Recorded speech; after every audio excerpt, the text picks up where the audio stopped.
नमस्कार विद्यार्थ्यांनो, माझ्या या चॅनलमध्ये तुमचे स्वागत आहे।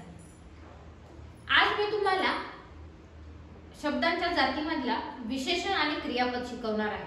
पार्ट 1 मध्ये आपण पाहिलं शब्दांच्या जाती। शब्दांच्या जाती ह्या 8 असतात। पहिली आहे नाम, दुसरी आहे सर्वनाम, तिसरी आहे विशेषण, चौथा आहे क्रियापद, पाचवा आहे क्रिया विशेषण, सहावा आहे शब्दयोगी अव्यय, सातवा आहे उभयनिर्णय अव्यय आणि आठवा आहे केवळ प्रयोगी अव्यय। तर त्यातलं मी नाम आणि सर्वनाम याची सविस्तर माहिती तुम्हाला पार्ट 1 मध्ये दिलेली आहे। आजच्या भागामध्ये आपल्याला पाहायचं आहे विशेषण आणि क्रियापद। तर विशेषण म्हणजे काय? नाम आणि सर्वनाम या शब्दांऐवजी विशेष माहिती दर्शवणाऱ्या शब्दाला किंवा माहिती सांगणाऱ्या शब्दाला आपण काय म्हणायचंय? विशेषण म्हणायचंय। तर विशेषण म्हणजेच काय रे मुलांनो? तर विशेष माहिती, विशेष हा शब्द लक्षात ठेवायचा आहे। म्हणजे काय? नाम किंवा सर्वनाम विषयी विशेष माहिती सांगणाऱ्या शब्दाला विशेषण असे म्हणतात। उदाहरणार्थ द्यायचं झालं तुम्हाला तर अथर्व हा खूप हुशार मुलगा आहे। अथर्व काय झालं?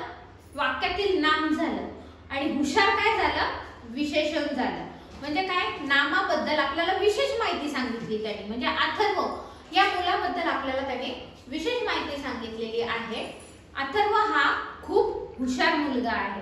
मग आता तुम्हाला याचं उदाहरण द्यायचं झालं तर विशेषण म्हटलं की नाम किंवा सर्वनाम यांच्याविषयी विशेष माहिती सांगतं, जसं की हुशार, सुंदर, त्यानंतर काळा, गोरा, उंच, मोठा हे जे शब्द आहेत हे नाम किंवा सर्वनाम याबद्दल विशेष माहिती आपल्याला सांगतात। आता दुसरंच उदाहरण द्यायचं झालं तर ऋतुजा ही खूप सुंदर मुलगी आहे। सुंदर काय झालं? या वाक्यातील विशेषण झालं, म्हणजे विशेष माहिती सांगते। कशा कुणाबद्दल? तर ऋतुजाबद्दल। ऋतुजा ही कशी आहे? सुंदर मुलगी आहे। बरोबर आलं लक्षात मुलांना? म्हणजेच काय आपल्याला एक लक्षात ठेवायचंय की विशेषण ओळखा, वाक्यातील विशेषण ओळखा। हा जर प्रश्न आला तर तुम्ही काय करायचंय? एक संकल्पना लक्षात ठेवायची विशेषणाची, नाम किंवा सर्वनाम याविषयी विशेष माहिती सांगतोय बाबा आपल्याला। म्हणजेच काय? ऋतुजा ही खूप सुंदर मुलगी आहे। ऋतुजाबद्दल म्हणजे त्या नामाबद्दल आपल्याला त्यांनी विशेष माहिती सांगितली आहे सुंदर या शब्दाने। म्हणून विशेषणाची उदाहरणे झालेली आहेत आपल्याला माहित आहे हुशार, काळा, गोरा, त्यानंतर उंच, मोठा, ठेंगणा, लहान। अजून एक उदाहरण पाहायचं म्हणलं तर हिमालय हा पर्वत देखील खूप उंच आहे। उंच उंच काय झालं? विशेषण झालं। त्यानंतर आपण पाहणार आहोत आता क्रियापद।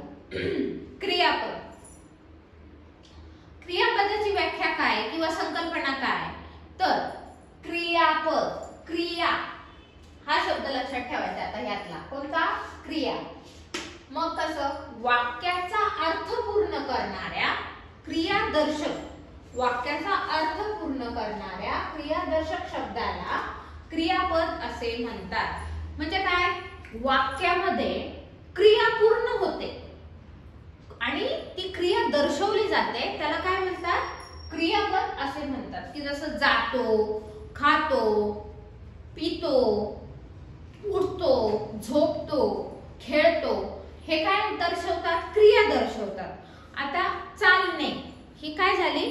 क्रिया झाली। ह्याच्यातून आपल्याला चालणे ही क्रिया दर्शवली जाते।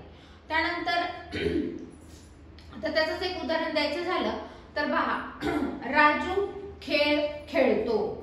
खेळतो काय झालं? क्रियापद झालं। कसं झालं? तर वाक्याचा अर्थ पूर्ण होतोय त्याच्यात। राजू काय करतोय? खेळ खेळतोय।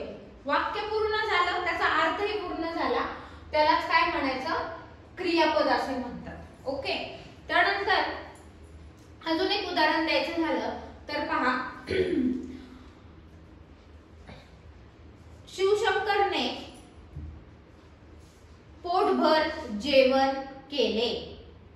जेवण केले, जेवण काय झालं? क्रिया झाली, क्रिया दर्शवली। दर्शवतं, त्यांनी काय केलंय, जेवण केलंय. किंवा शिवशंकर हा पोटभर जेवण करतो.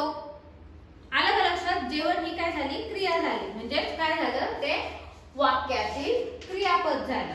विशेषणाचं उदाहरण मी तुम्हाला सांगितलं काय, की अथर्व हा शाळेतील खूप हुशार मुलगा आहे.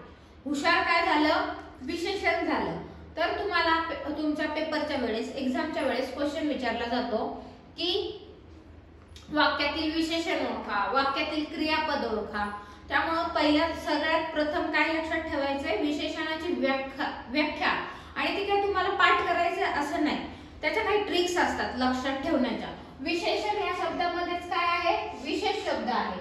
फक्त लक्षात काय ठेवायचंय, नाम आणि सर्वनाम यांच्याविषयी विशेष माहिती सांगणाऱ्या शब्दाला काय म्हणतात, विशेषण असं म्हणतात. आणि क्रियापद म्हणजेच काय, तर वाक्याचा अर्थ पूर्ण करणाऱ्या क्रियादर्शक शब्दाला क्रियापद असे म्हणतात. उदाहरणार्थ जातो, खातो, पितो, राहतो, झोपतो, उठतो, बसतो, याला काय म्हणायचं, क्रियापद म्हणायचं.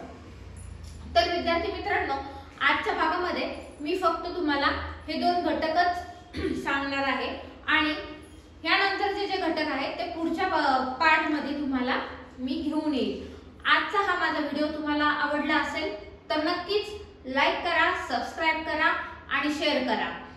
धन्यवाद.